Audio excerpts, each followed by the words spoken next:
Morning Sensex 809 పాయింట్లు తగ్గింది. Nifty 235 పాయింట్లు తగ్గడం జరిగింది. ముఖ్యంగా మనం గమనించితే మార్కెట్లు బాగా నిన్న కూడా తగ్గడం జరిగింది. ఈ వారంలో చాలా ఒడిదుడుకులతోటి మా షేర్ మార్కెట్ ప్రయాణం చేస్తుంది. దీనికి కారణాలు గమనిస్తే ముఖ్యంగా ఈ ఒడిదుడుకులకు కారణాలు చేస్తే పశ్చిమాసియాలో ఉద్రిక్తతలు పెరగడం, విదేశీ అమ్మకాలు స్థిరంగా కొనసాగడం వల్ల సెంటిమెంట్ దెబ్బతింది. ఎఫ్ఎంజీ వాహన ఇంధన షేర్ల అమ్మకాల ఒత్తిడికి గురయ్యాయి. ముడి చమురు ధరలు పెరగకుండా ప్రతికూల ప్రభావం చూపింది.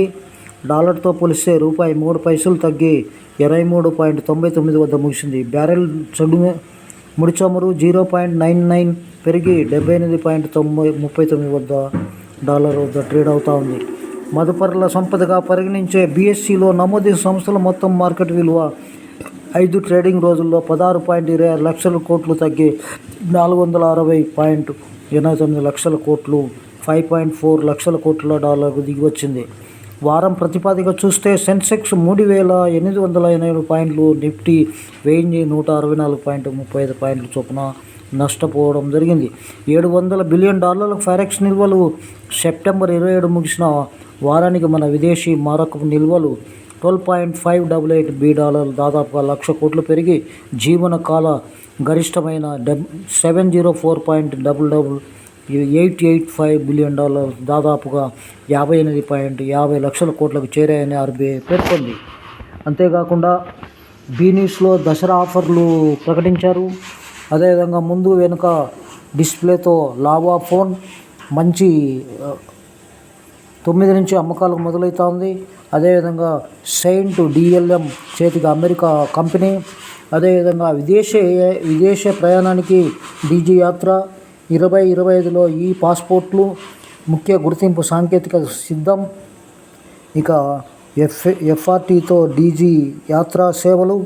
పునరుత్పాదక ఇంధన ఉత్పత్తికి గెయిల్లో ఎం గ్రీన్స్ ఒప్పందము.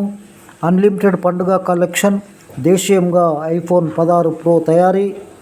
ఇవన్నీ BMW M4 CS 1.89 కోట్లు.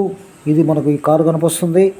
ఈ వారాన్ని మనం మొత్తం ఇది నిన్న జరిగినటువంటి షేర్ మార్కెట్లో మొత్తం తగ్గడం జరిగింది. ఓవరాల్గా వారమంతా కూడా మనం విశ్లేషణ చేస్తే వారమంతా కూడా తగ్గడం జరిగింది. ఇక ముఖ్యంగా చాలా యుద్ధ భయాలతోటి ఈ విధంగా డౌన్ అయినట్లు మనం అర్థం చేసుకోవాలి.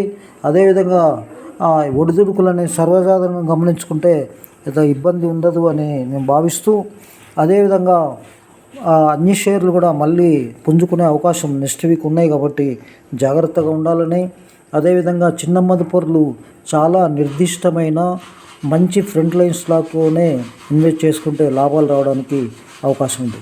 నమస్తే, థ్యాంక్ యూ వెరీ మచ్.